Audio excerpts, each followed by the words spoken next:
So, you've fallen in love, moved to the Philippines, tied the knot with your Filipina wife, and maybe even bought some land together. Life is looking pretty great, right? You've probably already learned that as a foreigner, you can't own land in the Philippines directly. So, like many others, you put the land in your wife's name. But here's the big question: what happens to that land if the marriage ends? If things go south and the relationship falls apart, does the land go with it? In today's video, we're going to break down what happens to your land, your investments, and what options you have as a foreigner living in the Philippines.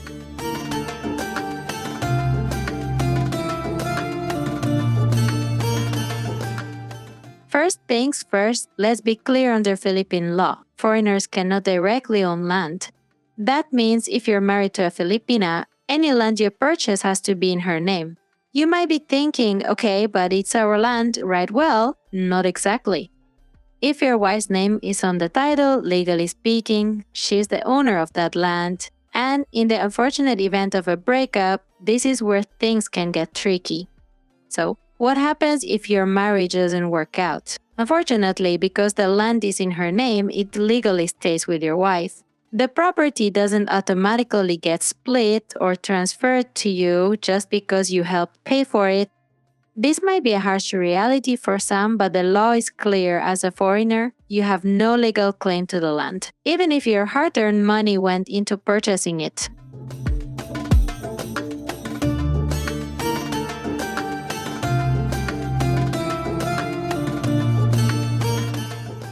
But all is not lost. There are some options to consider if you and your wife break up. Here's something important: while you can't own land, you can own the house or building on the land. So if you invested in the construction of the house, that house is still legally yours. You might have a claim to sell it or get compensated for the value of the building itself, but the land will still belong to your wife. If things end on good terms, you might be able to work out a private agreement with your wife.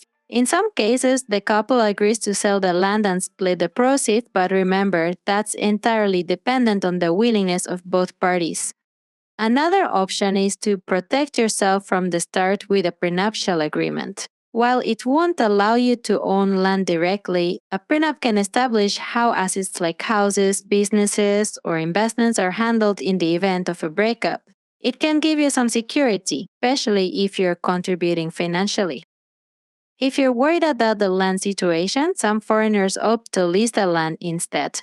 You can lease it for up to 50 years, with an option to extend it for 25 more. That way, you have long-term control over the land, even if it's not technically in your name. While breakups can be unpredictable, there are a few things you can do to protect yourself from the start. First, make sure you fully understand Philippine property laws before making any major financial investments. Knowledge is key here. Before making any significant investments in property in the Philippines, it's crucial to understand the legal landscape when it comes to land ownership.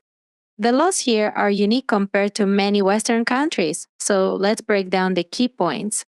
Under the 1987 Philippine Constitution, foreigners are prohibited from owning land outright. This is a non-negotiable rule, meaning that no matter how long you've lived in the country or how much money you've invested, the land can only be legally owned by a Filipino citizen. In the case of marriage, this means the land title must be in your wife's name.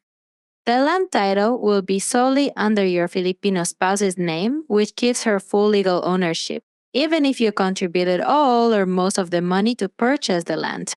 This doesn't give you any legal rights to it. This is a critical distinction to understand when you're making any property investment in the Philippines. Have open discussions with your partner about finances, property, and what happens in the case of a breakup. It's not the most romantic conversation, but it's a necessary one. Now, there are a few exceptions and alternative arrangements that some foreigners may not be aware of, so let's go over those.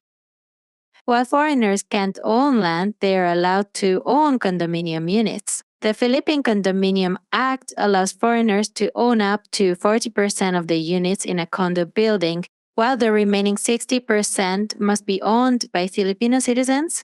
If you're not keen on the risks of land ownership, investing in a condo could be a safer alternative. Another popular route for foreigners is to lease the land. Under Philippine law, you can lease land from a Filipino citizen for up to 50 years, with the option to extend it for another 25 years. This long-term arrangement gives you the ability to use and control the land without technically owning it. If these disputes arise, such as during a breakup or separation, things can get complicated. Since the land is in your spouse's name, but you'll have no legal standing to claim ownership. Even if you've been paying for everything from the land itself to improvements like building a house, the title doesn't reflect your investment. The law does not recognize constructive ownership through financial contributions, so if your wife decides to keep the land legally, she can. This means that even in the event of an annulment, unless there is a prenuptial agreement or other legal documentation that secures your financial investment, the land will stay with your wife. Understanding these laws is key. They not only affect how you purchase property, but also how you protect your investments if things go wrong. It's always a good idea to consult a reputable lawyer before making any real estate decisions in the Philippines. A lawyer can help you navigate these laws, draft agreements, and even guide you on how to set up leases or corporate structures to protect your interests.